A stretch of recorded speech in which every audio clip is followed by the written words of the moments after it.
Mithila minority dental college and hospital, Ekmi Ghat, Darbhanga. Mithilanchal में दांत, मुंह और जबड़े के रोग का इलाज एक ही छत के नीचे। अधिक जानकारी के लिए जल्द संपर्क करें Mithila minority dental college and hospital.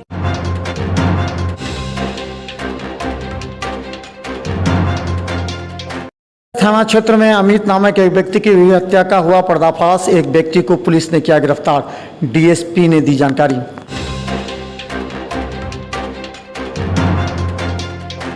Darbhanga में जुमे की नमाज को लेकर के आज पुलिस पूरी तैनात देखी। डीएसपी और अन्य थाना प्रभारी रहे हाई अलर्ट पर।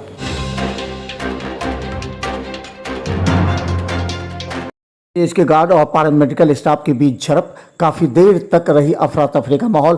पहुंचे अधीक्षक, कराया मामला शांत।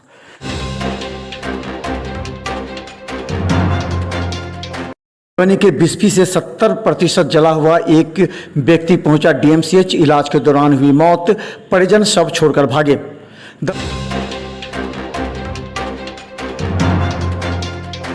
बनी फुलपरास से भाई बहन को गोली लगने से डीएमसीएच में भर्ती, भाई की मौत, बहन का हो रहा इलाज।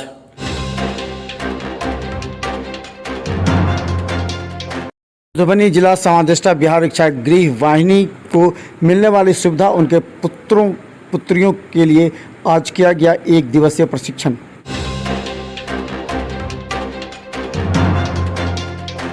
थाना के शुभंकरपुर में रवि कुमार के अभी तक पुलिस सिलेंडर नहीं होने पर आज उसके घर पर चिपकाया गया वारंट और कुर्की जब्ती नोटिस।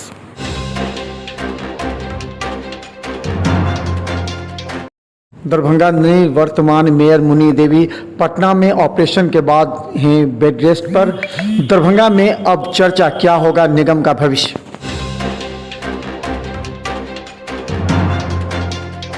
नटराज डांस एकेडमी के द्वारा समर कैंप में बच्चों को दिया गया प्रशिक्षण और उन्हें बाद में किया सम्मानित।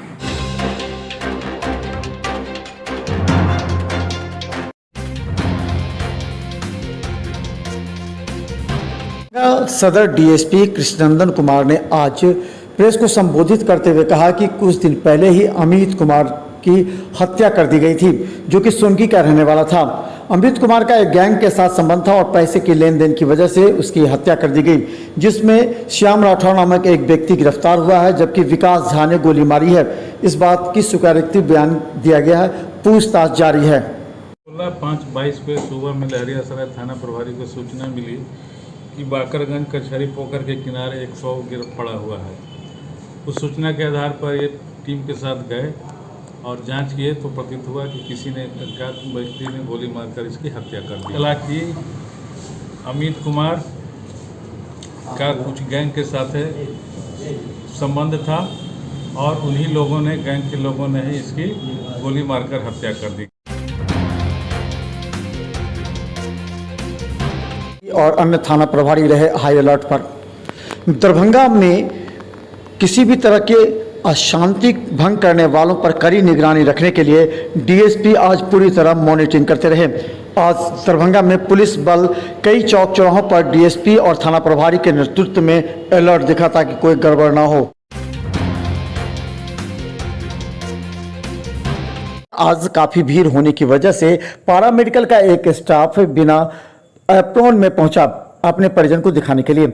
उस वक्त अधिक भीड़ होने की वजह से डॉक्टर ने कहा कि कुछ देर के बाद देखेंगे। इसी पर भड़क गए पैरामेडिकल स्टाफ। हालांकि पैरामेडिकल स्टाफ का कहना था कि काफी देर तक खड़े रहने के बाद उसके परिजन को जब नहीं दिखाया गया और दूसरे लोग देखते रहे तब वो आक्रोशित हो गए। इसके बाद गार्ड के साथ धक्का मुक्की होने लगी। करीब 100 से भी ज्यादा पैरामेडिकल स्टूडेंट वहां पहुंच गए और गार्ड को खदेड़ने लगे। इस दरमियान गार्ड का भी कहना था कि उन लोगों ने कहा कि बाहर निकलो फिर मारेंगे। अधीक्षक को बुलाया गया। अधीक्षक मामले को शांत करने के लिए आश्वासन दिए और उन्होंने जांच के लिए भी कहा है। उन्होंने कहा कि पैरामेडिकल स्टाफ, डॉक्टर, नर्स यहाँ की सेवा करने के लिए हैं, बल्कि सेवा बाधित करने के लिए नहीं। उन्होंने कहा कि दोनों पक्षों की बात सुनी गई है, इसके बाद आवश्यक कार्रवाई की जाएगी। उन्होंने कहा कि डॉक्टरों का भी कहना है कि वहां अधिक भीड़ होने की वजह से पैरामेडिकल स्टाफ के परिजन को कुछ देर बाद देखने के लिए कहा था, लेकिन वो भड़क गए। वो लोग एप्रॉन में नहीं थे, एक आदमी था उसमें एप्रॉन में, जैसा कि उन लोगों ने कहा। एप्रोन में रहें या नहीं रहें, आला भी गर्दन पर है, लेकिन अस्पताल की सेवा बाधित करने का न किसी डॉक्टर को अधिकार है, न किसी पैरामेडिकल कर्मी को, न नर्स को और न डॉक्टर। ठीक है, ये सब अस्पताल का सुचारू संचालन हो इसके लिए हुई यहाँ। तो जैसा कि गार्ड का कहना था, हम उससे भी बात किए हैं, जो पीजी डॉक्टर वहाँ पर देख रहे थे, तो बहुत भीड़ है। आप देखिए ना कितना भीड़ था अभी। तो हुआ है, अब मान लीजिए गार्ड को डॉक्टर का आदेश था तो डॉक्टर ने रोक दिया। गार्ड क्या गलती की, आप बताइए। सर अभी तो हाल फिलहाल में एक बड़ी घटना हुई, तो ये कहना है कि ये जो परंपरा चलते आ रही क्या वो खत्म हो पाएगा कि एक के साथ होता है उसका ये? देखिए जूनियर डॉक्टर वाला जो हुआ था, जो हुआ था, वो ये इंश्योर नहीं कर सकता है जो ये घटना होगी।